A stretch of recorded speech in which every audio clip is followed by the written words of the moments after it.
কুমিল্লা নগরীর কাটাবিলে মাদক ব্যবসায়ীদের গুলিতে স্কুল ছাত্র আহত হবার ঘটনায় আরও ৩ জনকে আটক করেছে পুলিশ।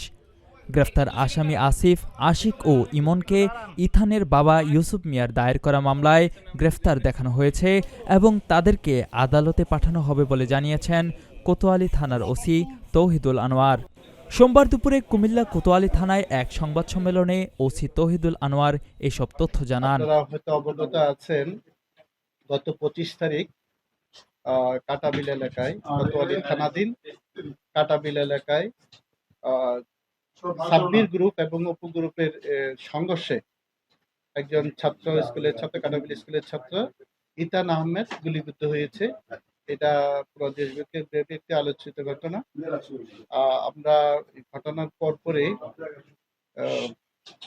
ঘটনার পরপরই ঘটনার সাথে জড়িত একজন আসামিকে অ্যারেস্ট করি। তার নাম হচ্ছে জামশেদ আহমেদ শ্রাবণ।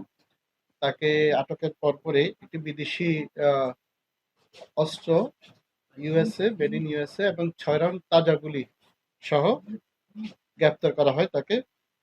এছাড়াও আপনারা অবগত আছেন এই ঘটনার সাথে আরো বেশ কয়েকজন লোক জড়িত ছিল। তাদেরকে ধৃত করার জন্য আমার পুলিশ সুপার মহোদয়ের সরাসরি তত্ত্বাবধানে আমরা ছিলাম, স্যারের নির্দেশনায় ছিলাম। স্যার আমাদেরকে বিভিন্ন সময় বিভিন্ন তথ্য এবং নির্দেশনা দিয়ে সহযোগিতা করেছে। যার ফলশ্রুতিতে আমরা পরবর্তীতে অভিযান চালিয়ে দেশের বিভিন্ন অঞ্চল এলাকা থেকে অত্র মামলার ঘটনার সাথে জড়িত অপর আসামি, যার নামে এবং তদন্তপ্রাপ্ত আসামি আসিফ পিতা মৃত শাহজাহান, আশিক পিতা মৃত সুলতান, ইমন পিতা ইকবাল, এই ৩ জনকে ধৃত করতে সমর্থ হয়েছে এবং তারা আমাদের কাস্টডিতে আছে। আমরা অল্প সময়ের মধ্যে তাদেরকে বিজ্ঞ আদালতে সোপর্দ করব।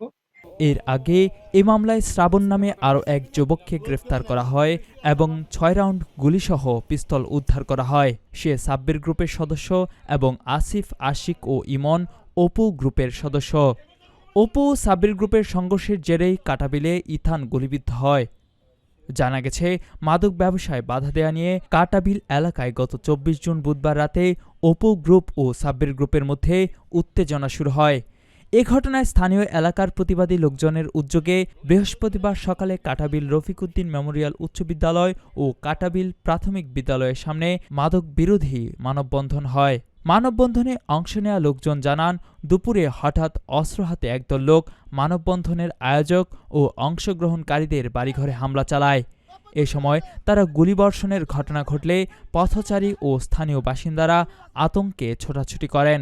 সংঘর্ষ চলাকালে ইথান আহমেদ প্রেম গুলিবিদ্ধ সহ অন্তত ৭ জন আহত হন। ইথান বর্তমানে ঢাকা মেডিকেল কলেজ হাসপাতালে চিকিৎসাধীন রয়েছে। তার ফুসফুসে গুলি আঘাত করেছে। গুলিবিদ্ধ ইথান কাটাবিল রফিকুদ্দিন মেমোরিয়াল উচ্চ বিদ্যালয়ের ৬ষ্ঠ শ্রেণীর ছাত্র। স্কুল শিক্ষকদের ভাষ্য, টিফিনের বিরতিতে ইথান বাসায় যাচ্ছিল। তার বাবা ইউনুস মিয়া নগরের সিটি পার্কের একটি রাইডের কর্মচারী। কুমিল্লার কাগজ, নিউজ ডেস্ক।